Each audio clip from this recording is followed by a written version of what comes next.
সুমামা ইবনে উসাল রাদিয়াল্লাহু তাআলা আনহু, উনি ইয়ামামার অধিপতি ছিলেন।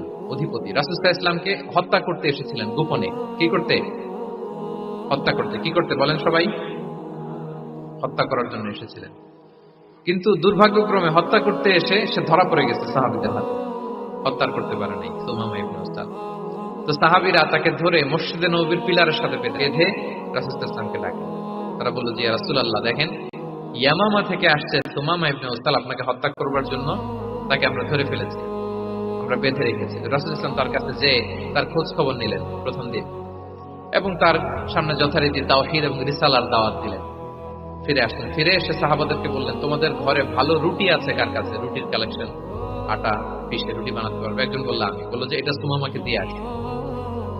তো দিয়ে আসলো। আরেকজন বললো ভালো তাজা খেজুর আছে কার কাছে? এক সাহাবী বললেন আমার কাছে। রাসূল সাল্লাল্লাহু আলাইহি ওয়াসাল্লাম বললেন যাও, এটা সুমামাকে দিয়ে আসো। দিয়ে আসলেন।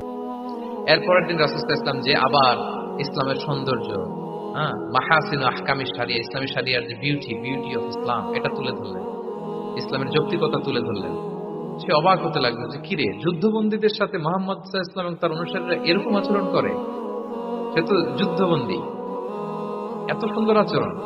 তাকে আবার ইসলামের সুশীতল বাণীগুলোর প্রতি আহ্বান করে রাসূল সাল্লাল্লাহু আলাইহি ওয়াসাল্লাম বাড়িতে এসে এবার নিজের যে উট আছে, উটকে যে পালে, সে রাখালকে বললো তুমি উটের দুধ দহন করে তাকে কিছু দুধ দিয়ে আসবে। সুবহানাল্লাহ। আসছিল রাসূল সাল্লাল্লাহু আলাইহি ওয়াসাল্লামকে কি করতে? হত্যা করতে।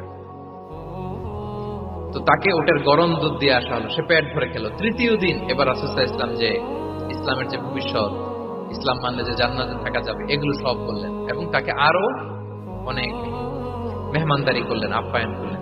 3 দিন যখন রাসূল সাল্লাল্লাহু আলাইহি ওয়াসাল্লাম ইসলামকে তার সামনে এভাবে প্রেজেন্ট করলেন, আপ্যায়ন করলেন, ভালো আচরণ দেখালেন, সে অবাক হয়ে গেল।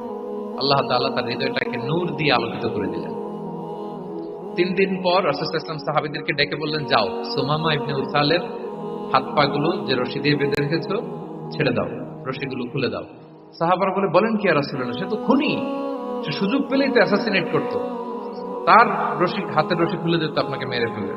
আল্লাহ রাসূল সাল্লাল্লাহু আলাইহি ওয়াসাল্লাম বললেন, না, আমি যা জানি তোমরা সেটা জানো না, যেটা বলেছি তাই করো। মসজিদে নববীর পিলারের সাথে তাকে যে বেঁধে রেখেছো, রশি খুলে দাও, হাত পা খুলে দাও।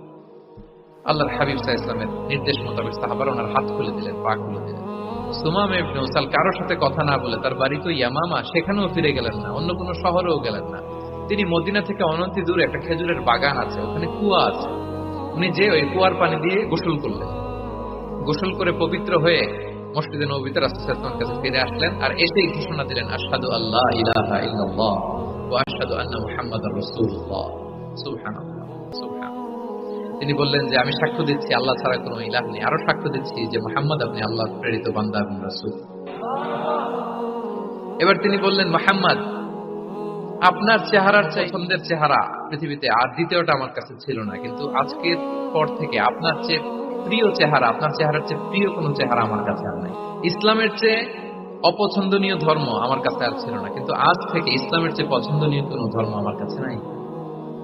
মদিনার চেয়ে অপছন্দের শহর আমার কাছে ছিল না, আজ থেকে মদিনার চেয়ে কোনো প্রিয় শহর আমার কাছে নাই। উনি গমের বড় ডিলার ছিলেন, গম ব্যবসা করতেন। উনার থেকে গম নিয়ে মক্কায় মুশরিকরা চলতো। তিনি ঘোষণা দিলেন, আজকে থেকে আমার এলাকার কোনো গম মক্কায় যাবে না। এবার মক্কাবাসী পড়ছে বিপদে, গম ছাড়া তো তারা খেতেও পারবে না। তারা আল্লাহর হাবিব সাল্লাল্লাহু আলাইহি ওয়াসাল্লামের কাছে চিঠি লিখে পাঠালেন যে, মুহাম্মদ, তোমার এই যে নতুন অনুসারী, সে যদি গম না দেয় আমাদের তো অবস্থা খারাপ, তুমি দয়া করে এই গমের সাপ্লাই আবার যাতে সে চালু করে তুমি একটু বলে দাও। আল্লাহ হাবিব সাল্লাল্লাহু আলাইহি ওয়াসাল্লাম আবার সুমামা ইবনে উসালকে বলে দিলেন, আবার সে সাপ্লাই চালু করলো। সুবহানাল্লাহ, এবং তিনি প্রথম তালবিয়া পাঠ করে